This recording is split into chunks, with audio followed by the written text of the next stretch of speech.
Então, pessoal, vamos ver aqui agora a integral indefinida. E para isso, antes eu vou trazer para vocês aqui a segunda parte do teorema fundamental do cálculo, que fala o seguinte, ó.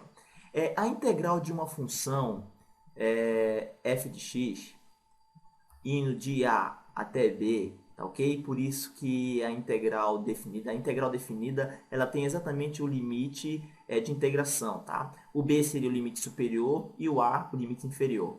E o teorema fala o seguinte, que a integral de uma função f de x indo de a a b dx, certo? Não podemos esquecer disso.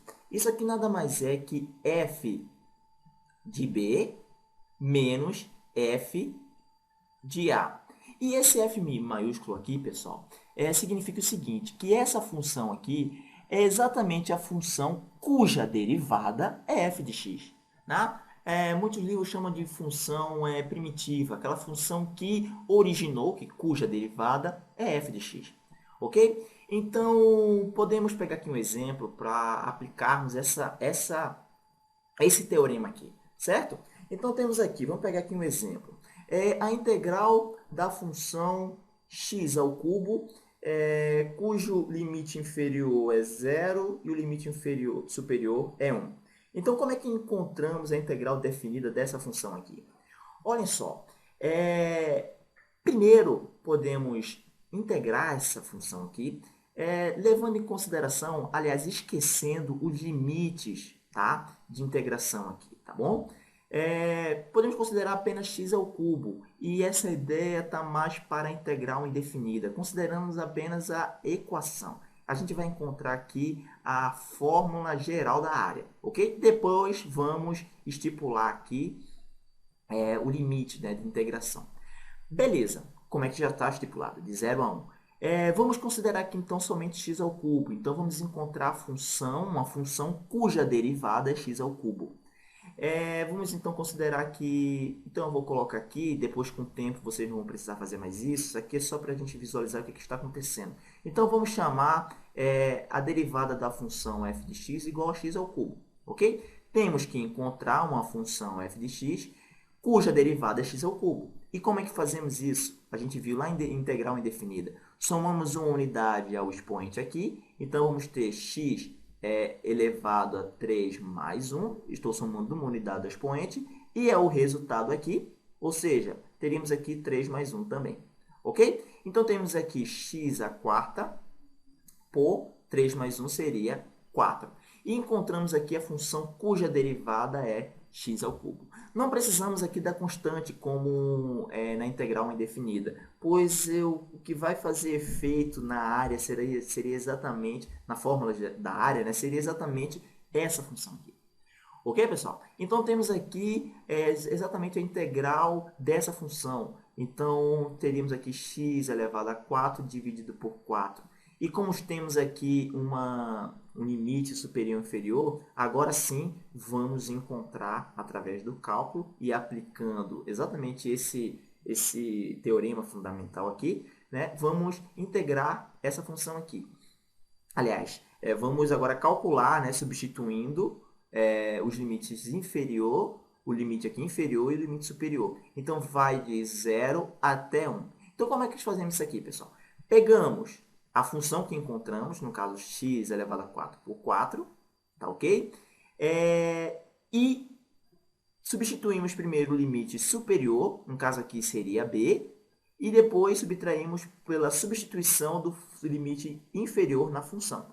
Por exemplo, teríamos aqui, vou colocar com uma cor diferente aqui, teríamos aqui 1 elevado a 4 por 4, ou seja, eu estou pegando o limite superior e substituindo na função, e a esse valor subtraímos, que é isso que está dizendo aqui o teorema fundamental, a segunda parte dele, e substituímos agora o limite inferior na função. Então, teríamos aqui 0 elevado a 4 por 4.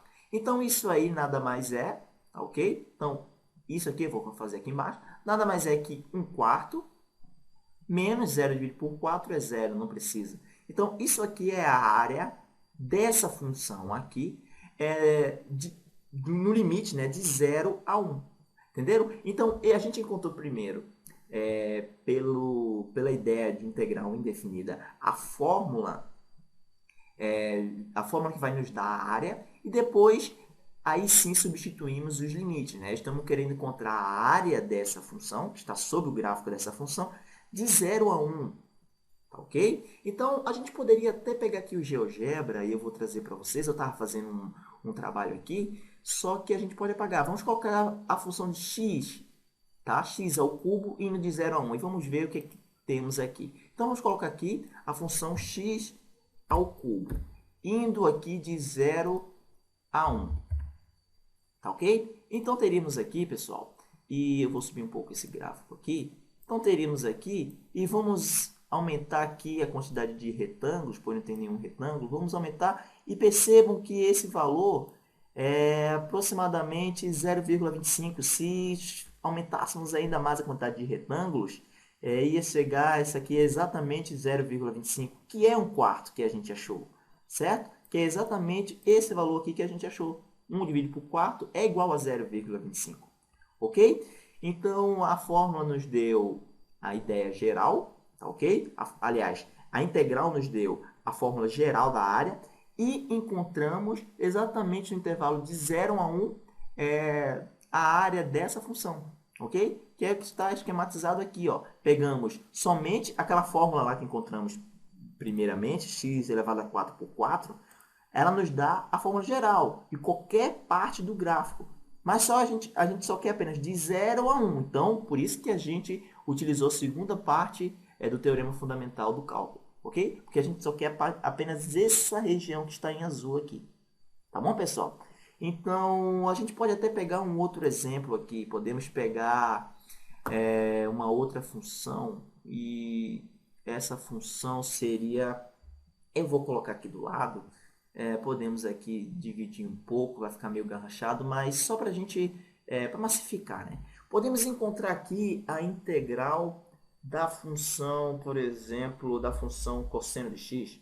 Isso. A integral da função cosseno de x indo de 0 a π meios. E como é que encontramos isso aqui, pessoal? Então, temos que considerar que o cosseno ele é a derivada de uma função.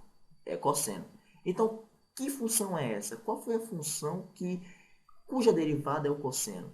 E sabemos que a derivada do seno é exatamente o cosseno, certo? Então, podemos dizer que a derivada do cosseno, aliás, a integral do cosseno é seno de x. E agora sim podemos estipular, tá? Usar os limites, né? Inferior, que seria 0, e limite superior, que é π meios. Então, vocês primeiro levam em consideração sempre integrar a função. Depois, sim, substituir os limites inferior e superior. Então, pelo teorema, agora temos o seguinte. Seno de π meios, certo? Substituindo aqui o limite superior, menos seno de 0, que é o limite inferior. Então, temos aqui seno de π meios é 1, menos 0. Isso aqui vai ser igual a 1. E olhando lá no gráfico do GeoGebra, do programa GeoGebra, podemos colocar aqui também a função seno de x, tá ok? Indo de 0 a 1. E a gente vai ver, então deixa eu colocar aqui, deu aqui, sino, tá? Sino de x, isso aqui indo de 0 a 1. Então, deixa eu só mexer aqui, temos agora, olha só, exatamente a área da função 0,46 e eu não entendo aqui porque deu 0,46. Ah, tá, porque a função não é seno, né? A derivada que é seno. A função é cosseno. Então, um errinho bobo aqui meu. Então, vamos colocar aqui cosseno da função. Beleza, agora sim. Então, quanto maior o valor, a quantidade de retângulos indo de 0 a 1, você perceba que, aliás, indo de 0 a 1 não, indo de 0 a, eu estou meio complicado hoje aqui, indo de 0 a π meios, certo? Porque é exatamente o limite da integração, indo de 0 a π meios. Agora sim, agora ficou mais dentro da ideia. Então, vocês percebam que estamos usando o limite que vai de 0 a π meio. E π meio dá aproximadamente 1,57, π sobre 2, certo? Então, vocês percebam que chega aproximadamente a 1. E isso aqui não vai dar 1 exatamente porque estão colocando até 100 retângulos. E se aumentar a quantidade infinita aqui, vai dar exatamente o número 1 aqui. Tá bom, pessoal? Então, vocês percebam que vai de 0 a π meios da função cosseno. Por isso que eu estava errando naquele momento, porque eu estava colocando a função seno, mas não é a função seno, é a função cosseno de 0 a pi-meios. E dá exatamente o número 1, é o valor da área que está sob o gráfico da função nesse intervalo aqui. Tá bom, pessoal? Então, espero que vocês tenham entendido um pouco a ideia de integral definida, tá bom? E também espero vocês nas próximas aulas. Até mais!